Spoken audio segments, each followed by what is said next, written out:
Bonjour à tous et bienvenue sur boursicoté.com pour cette nouvelle analyse technique du CAC 40 en clôture avec une séance qui nous a un petit peu inquiété puisque dès l'ouverture on est parti sur un gap baissier sur un niveau très proche de la zone de rupture des 7910 points. Je vous rappelle, cette zone en cas de cassure baissière nous donnerait un signal baissier assez important, et puis finalement on a rebondi, mais alors sur un mouvement qui est resté essentiellement technique. Dans un premier temps on a comblé le gap, très bien, ensuite on est remonté ici, je vous avais dit qu'un des premiers niveaux à reprendre c'est 7975, on l'a tout juste repris, puisqu'en clôture le CAC 40 reste à 7958,51 et regagne tout de même 0,55% par rapport à la clôture de la séance précédente. C'est très peu au regard de la baisse que nous avons observée hier sur l'indice parisien.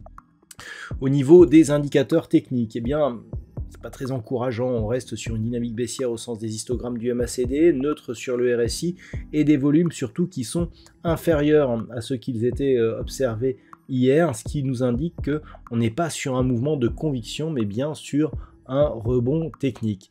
Donc par rapport à cela, on est sur un mouvement qui effectivement correspond à un rebond d'une phase d'accélération qui a eu lieu hier. Au niveau du palmarès des valeurs, nous sommes sur un marché plutôt haussier, donc ArcelorMittal profite avec un gain de 3,15%, Airbus plus 1,51, LVMH, Accor-Hôtel et BNP Paribas sont sur des hausses proches de 1,3 à 1,4%. Au niveau des plus fortes baisses, c'est Capgemini qui perd 4,38% aujourd'hui, suivi par Edenred, moins 2,89%. Derrière, Dassault Systèmes, Kering ou Carrefour sont sur des baisses un peu moins fortes, entre 0,8 et 1,3%.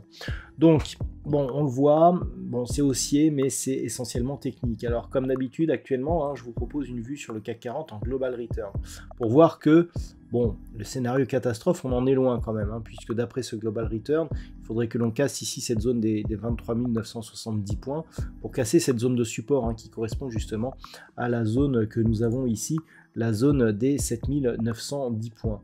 Et lorsque l'on observe un petit peu, on voit que l'on a encore de la route, on voit tout de même que on a ici une zone de support qui se situe sur un niveau proche des 24 630 points, qui correspondrait, je dirais, au niveau actuel des 7910.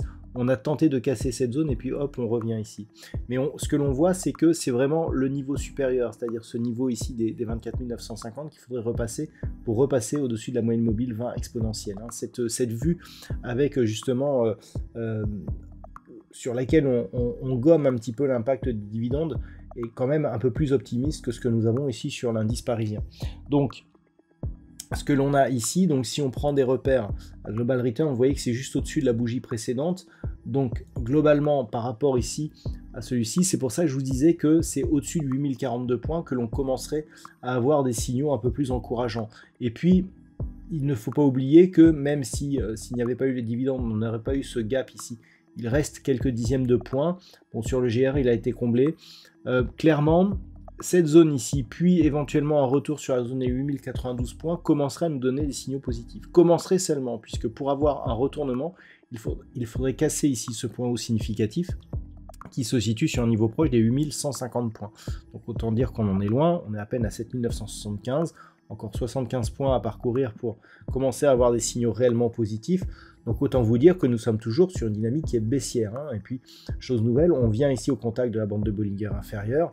Si on rebondit ici sur la zone que l'on revient chercher la moyenne mobile 20 exponentielle et que l'on repart à la baisse après en cassant cette zone des 7910 points, il y aura quand même un signal baissier, mais qui est beaucoup moins, je dirais, violent que si on réintègre les dividendes. Donc pour l'instant, on est effectivement dans cette zone de range, 7910, 8250, d'un point de vue moyen terme. Ça reste légèrement positif, mais on est ici sur une situation qui est en train de se dégrader. Donc si les cours passent ici cette zone des 7910, on a 7855, puis potentiellement une grosse glissade ici jusqu'à 7745 points. On a ce gap ici qui a été ouvert le 22 février, qui n'est toujours pas comblé, qui pourrait aussi nous donner un objectif, d'où la zone ici sur ces niveaux des 7855 points qui pourrait effectivement être un objectif. Mais pour l'instant, en tout cas, on préserve l'essentiel en restant ici au-dessus de cette zone des 7910 points. Et donc, tant que l'on n'est pas au-dessus de ces zones ici, 8092 voire 8150, eh bien, globalement, ça reste baissier lié à ce contact ici sur la bande de Bollinger inférieure. Voilà ce que l'on peut dire donc d'un point de vue technique sur la configuration du jour.